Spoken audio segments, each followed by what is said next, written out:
দেওয়ার উপযুক্ত তারা ফিতরা দিয়ে দিবেন। এই বছর ফিতরা নির্ধারণ করা হয়েছে 115 টাকা। আর যারা ধনী তারা দিবে 2770 টাকা ফিতরা দিবে যারা ধনী। আর যারা মধ্যবিত্ত তারা জন প্রতি 115 টাকা করে ফিতরা দিয়ে দিবেন। ছেলে মেয়ে সবার জন্য এই ফিতরা দেওয়া ওয়াজিব। আমরা ফিতরা আদায় করে দিব। রাসূল করিম সাল্লাল্লাহু আলাইহি সাল্লাম বলেন, আমরা যে রোজা রেখেছি রোজার মধ্যে ভুল ত্রুটি হয়েছে, ইচ্ছা অনিচ্ছা, এই ভুল ত্রুটিগুলি আল্লাহ পাক ক্ষমা করে যে বান্দা ফিতরা দিয়ে দিবে আল্লাহ পাক তার রোজাকে কবুল আর মঞ্জুর করে নেবেন। গরিব মিসকিন অসহায় দরিদ্র দুস্থ অসহায় অনাথ বিধবা সর্বহারা বিক্ষোভ সমাজের মধ্যে রয়ে গেছে, তারা যেন ঈদের আনন্দে শরীক হইতে পারে সেই জন্য রাসূল করিম সাল্লাল্লাহু আলাইহি সাল্লাম সদকা মানে ফিতরার ব্যবস্থা করেছেন। জোরে জোরে বলেন সুবহানাল্লাহ। তাই ইনশাআল্লাহ আমরা ফিতরা দিয়ে দিব। বিত্তশালী সম্পদশালী ধনী ব্যক্তি যারা তাদেরকে আল্লাহ পাক বলেন তোমরা যাকাত দিয়ে দাও। ওয়াফি আমওয়ালিহিম হাক্কুল লিসাইলি ওয়াল মাহরুম। ধনীদের ধনে সম্পদশালীদের সম্পদে বিত্তশালীদের দিকে পরিস্থিতিদের পাওয়ার ব্যবস্থা রব্বুল আলামিন করে দিয়েছেন। তাই তাদেরকে যাকাত দিয়ে সম্পদকে পবিত্র করতে হবে। আল্লাহ পাক কোরআনে কারীমে বলেছেন, নবীজি খুয মিন আমওয়ালিহিম সাদাকাতান তুতাহহিরুহুম। গরিবের কাছ থেকে যারা ধনী বিত্তশালী সম্পদশালী তাদের কাছ থেকে আপনি যাকাতের মাল গ্রহণ করুন এবং আপনি তাদেরকে পবিত্র করে দেন। বলেন সুবহানাল্লাহ। তাই ইনশাআল্লাহ আমরা যাকাত সঠিক সময় সঠিক ভাবে ইনশাআল্লাহ আমরা দিয়ে দিব। বিসমিল্লাহির রহমানির রহিম। আমরা এদিক সেদিক ঘোরাফেরা না করে তাড়াতাড়ি ঈদগাহ ময়দানে চলে আসি, কারণ এখন 8:20 বাজে। আমরা 8:30 পর্ব বলে প্রতিজ্ঞা করেছিলাম, কিন্তু আমরা মনে হয় পারবো না। আমরা এদিক সেদিক ঘোরাফেরা না করে তাড়াতাড়ি ঈদগাহ মাঠে সারিবদ্ধভাবে দাঁড়িয়ে যাই।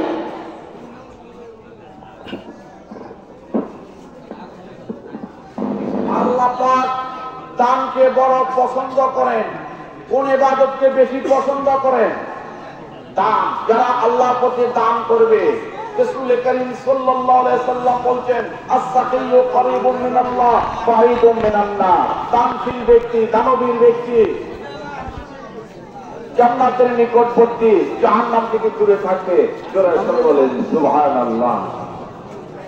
তিরমিজি শরীফে হযরত আনাস রাদিয়াল্লাহু তাআলা আনহু থেকে হাদিস বর্ণিত, রাসূল করিম সাল্লাল্লাহু আলাইহি ওয়াসাল্লাম ইরশাদ ফরমান, রব্বুল আলামিন যখন জমিন সৃষ্টি জমিন কাঁপতে শুরু করলেন, আল্লাহ পাক পাহাড় সৃষ্টি করে জমিনের কম্পন থামাই দিলেন, জমিন স্থির হয়ে গেল।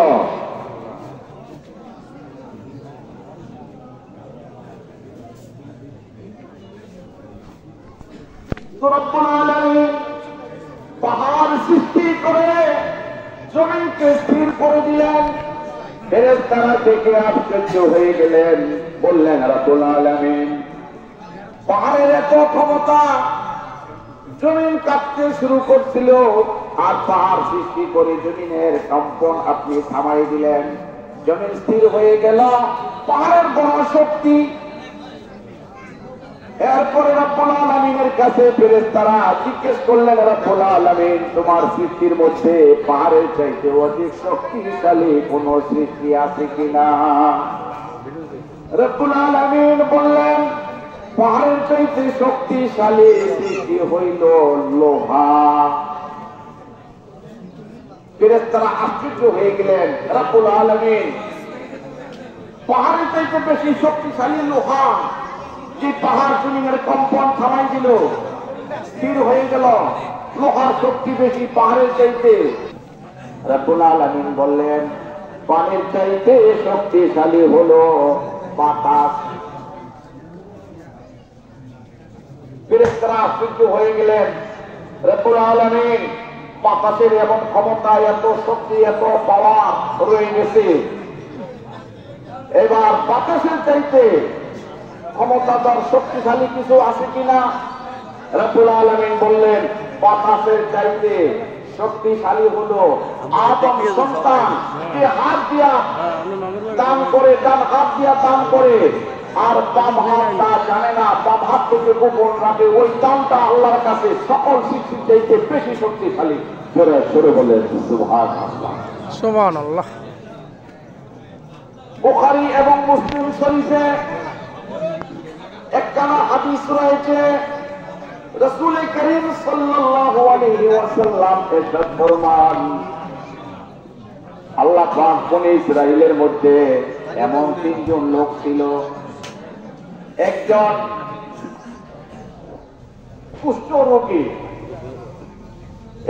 কুষ্ঠরোগী, একজন মাথায় টাক পড়া, আরেক ব্যক্তি অন্ধ। আচ্ছা তাইলে আরেকজন বলবেন।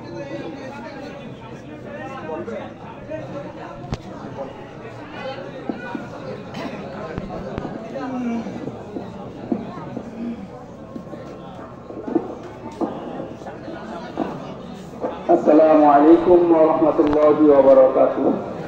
الحمد لله وكفى وسلام على عباده الذين اصطفى. أما بعد فأعوذ بالله من الشيطان الرجيم. بسم الله الرحمن الرحيم. لئن شكرتم لأزيدنكم ولئن كفرتم إن عذابي لشديد. صدق الله مولانا العظيم. قال النبي صلى الله عليه وسلم: أول ما يحاسب به العبد يوم القيامة الصلاة أو كما قال النبي صلى الله عليه وسلم. সম্মানিত উপস্থিতি, আল্লাহ পাকের লাখ কোটি শুকরিয়া যে মহান রব্বুল আলামিন আমাদেরকে পূর্ণ এক মাস আল্লাহ পাকের হুকুম রোজা রেখে সেহরি, তারাবি ইত্যাদি দান করার, আল্লাহ পাকের কালামে পাকের তেলাওয়াত, জিকির আজকার, অনেক নেক আমল করার পর আল্লাহ পাক আমাদেরকে এমন একটা মসজিদে এমন সময় উপস্থিত করেছেন যে সময় আল্লাহ পাক যে রমজানের পুরস্কার দিবেন, যে আমরা যে নেক আমল করেছি। তাই আল্লাহর কালামে আল্লাহ পাক বলতেছেন, আমার যে সমস্ত বান্দা আমার কোন নিয়ামত পাওয়ার পরে আমার উপর শুকরিয়া আদায় করে, আলহামদুলিল্লাহ আল্লাহ পাক তার প্রতি খুশি হন এবং নিয়ামত বাড়ায় দেন। আলহামদুলিল্লাহ আল্লাহ পাক আমাদেরকে সুস্থ রেখে যে আল্লাহর হুকুম রোজা রাখতে পারছি, তারাবি অনেক নেক আমল করতে পারছি, সেই জন্য শুকরিয়া সবাই বলি আলহামদুলিল্লাহ।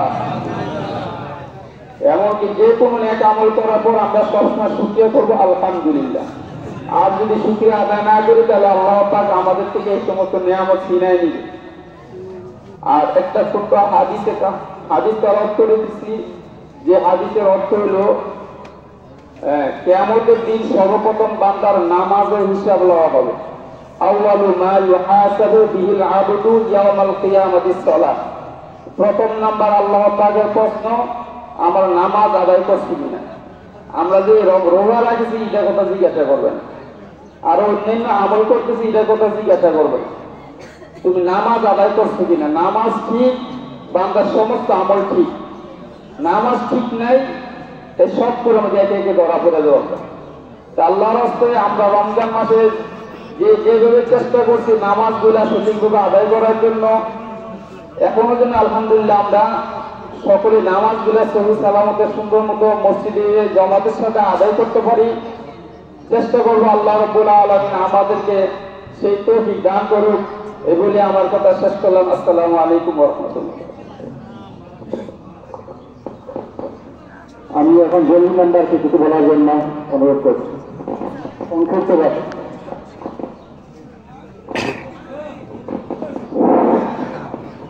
সম্মানিত ইমাম সাহেব, সম্মানিত মুসল্লিয়ান, আসসালামু আলাইকুম ওয়া রাহমাতুল্লাহি ওয়া বারাকাতুহু। আসসালামু আলাইকুম ওয়া রাহমাতুল্লাহি ওয়া বারাকাতুহু। ওয়া আলাইকুম আসসালাম ওয়া রাহমাতুল্লাহি ওয়া বারাকাতুহু। ঈদ মুবারক, ঈদ মুবারক, ঈদ মুবারক, ঈদ মুবারক, ঈদ মুবারক, ঈদ মুবারক। আমরা সবাই ভালো আছি না? আলহামদুলিল্লাহ। আমাদের এখানে অনেক পরিচিত মুখ, অনেক মুরব্বিয়ান আছেন। আমরা ঈদগাহ মাঠে এসেছি, নম্রতা ভদ্রতা আল্লাহ পছন্দ করেন। আমরা যারা দাঁড়িয়ে আছি আমরা বসে পড়ি। আমাদের যদি এই মাঠে জায়গা না হয়, সন্তুলন না হয়, তাহলে আমরা মসজিদে চলে যাই। মসজিদেও সুব্যবস্থা আছে। দয়া করে আমরা যারা এদিক সেদিক ঘোরাফেরা করতেছি, আমরা দয়া করে ঈদগাহ মাঠে চলে আসি নামাজের জন্য। আমাদের এখানে অনেক মৌখিয়ান আছেন, ওনারা দুইটা কথা বললে আমরা আমাদের কাছ থেকে অনেক শিক্ষণীয় আছে। ঈদ মানে আনন্দ, তাছাড়াও আমাদের অনেক কিছু অনেক জানার আছে। আমাদের এখানে উপস্থিত আছেন অনেক বর্ষিয়ান মুরব্বীরা আছেন, এখানে তাদের মেম্বার সাহেব আছেন, আমাদের সাবেক মেম্বার লুৎফুর রহমান মেম্বার সাহেব আমাদের মাঝে আছেন, মুস্তফা মামা আছেন, মেজর জেনারেল মেজর সাহেবের বাবা, আমাদের আজিজ কাকা আছেন, সবচেয়ে এখানে বোধহয় সবচেয়ে বয়স বেশি মান্নান কাকা আছেন। আমি বিনীতভাবে অনুরোধ করবো মুস্তফা মামাকে একটু দোয়া নেওয়ার জন্য। সময় সংক্ষিপ্ত, সালাম বিনিময় করবেন। আমরা আগামী এই রোজায় আবার তাদেরকে পাবো কিনা, নিজে থাকবো কিনা, আপনারা সবাই আসবেন কিনা আমরা কিছু বলতে পারি না। দয়া করে মামা একটু দোয়া দেন।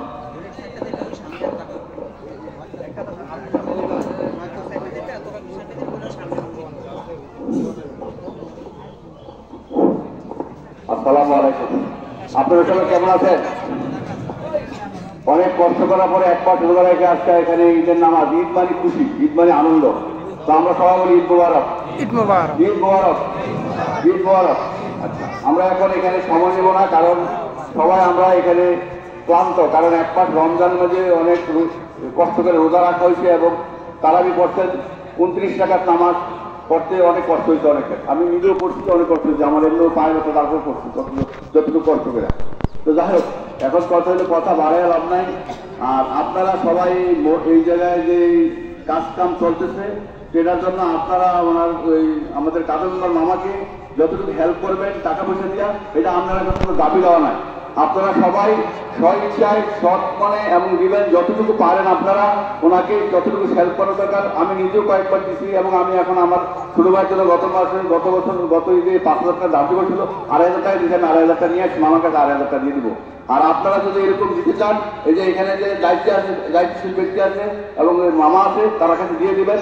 কিন্তু এখানে আপনারা কোনো জোরাজুরি করা হবে না যে আপনি 5,000 দেবেন, 10,000, 20,000 দেবেন, মন কটাকটি দরকার নেই। আপনারা খুশি হয়ে যদি 50 টাকা দেন, এটা খুশি। কিন্তু একটা চিন্তা করবেন যে এই কাজটা করতে বর্তমানে অনেক টাকার প্রয়োজন, অনেক কিছু দরকার।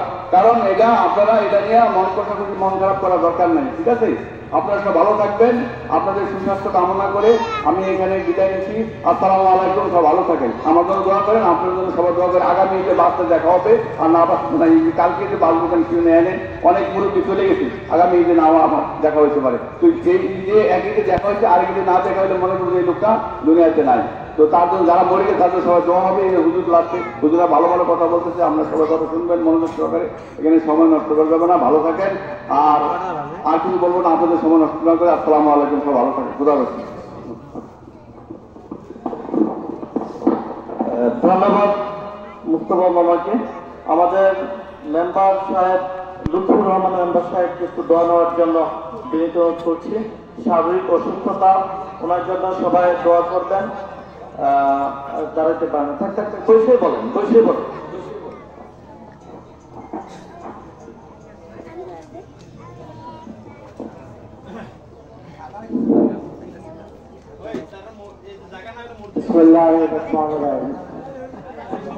আসসালামু আলাইকুম।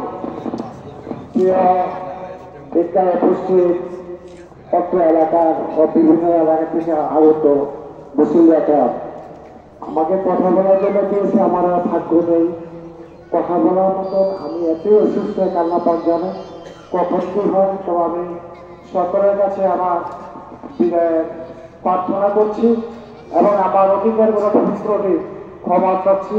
আল্লাহ যেন আমাকে আপনাদের দোয়ার ক্ষমা করে দেয়। আপনারা সকলে ভালো থাকেন, সুস্থ থাকেন, আল্লাহর ইবাদত করুন। আসসালামু আলাইকুম। ধন্যবাদ মেম্বার সাহেবকে। আজিজ কাকাকে শালম আছে, শালম একটু বলো, শালম একটু বলো। কাকা তো মুরব্বী মানুষ।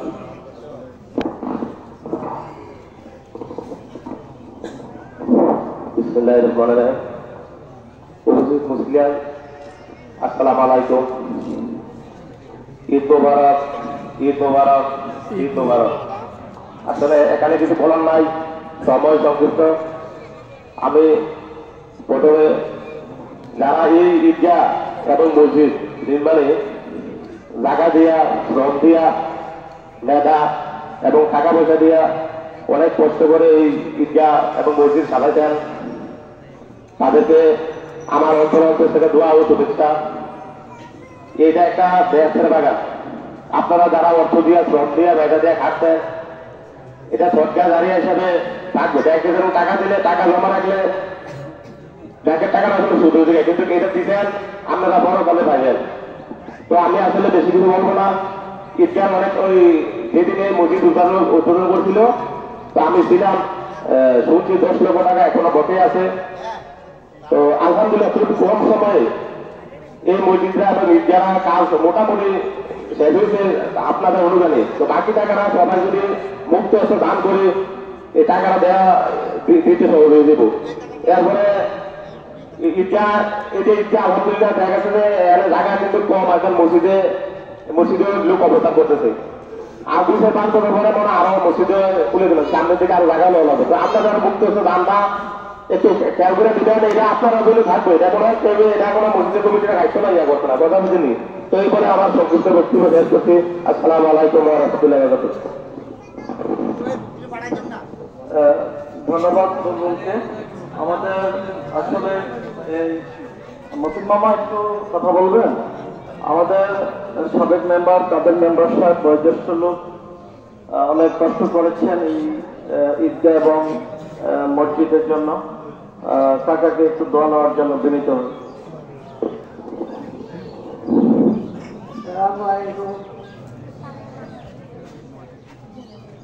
আমার বলার কিছু নাই।